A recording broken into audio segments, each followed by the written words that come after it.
connection he feels to the place he calls home.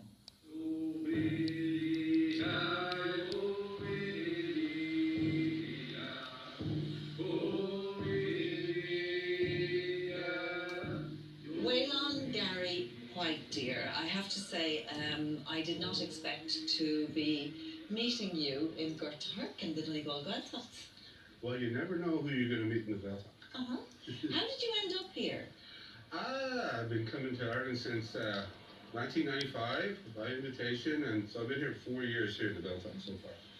And Gortahurk, tell us about it. Well, it's kind of a center for the Gaeltacht. Padraig Pearse used to have a Gaelic college here. There were men from East to Rising that used to come up here to learn Gaelic. So it is really kind of, I think, a landmark community for this area.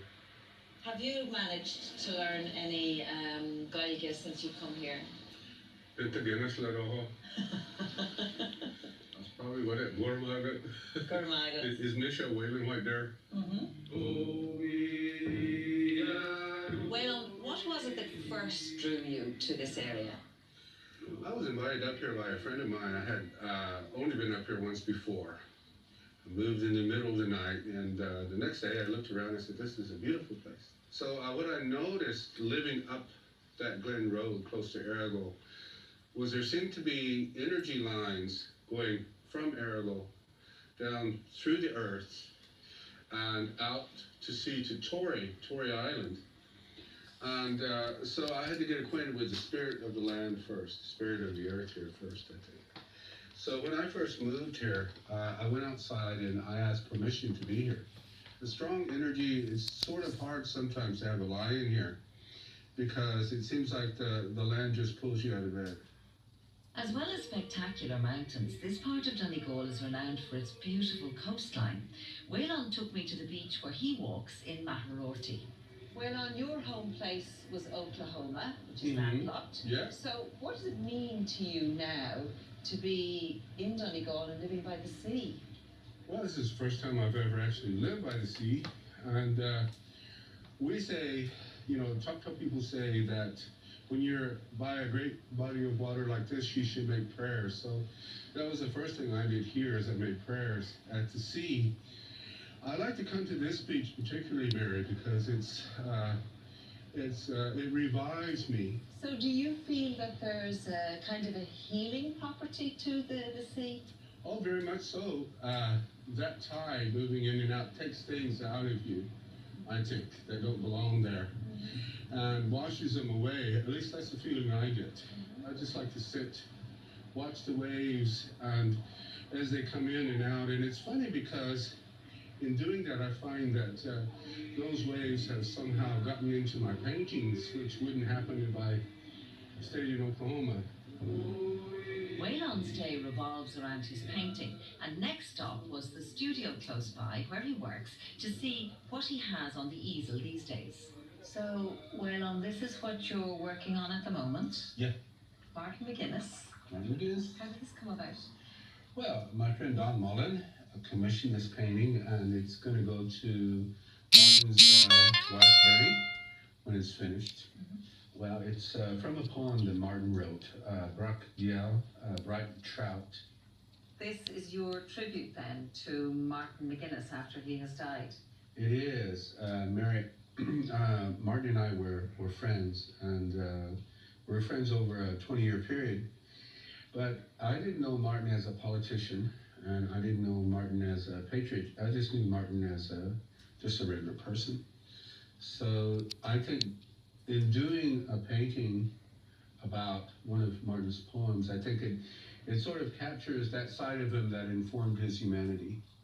Where did the painting come from for you? Well, when I was very small, my father used to do traditional flatwork Indian art. And I used to sneak out of bed and watch him paint on the kitchen table. I think that's where it came from. I had older relatives, who were from that generation of Chocktaw speakers as well. So I think it was a nice upbringing, that sort of interplay between the one world and the other.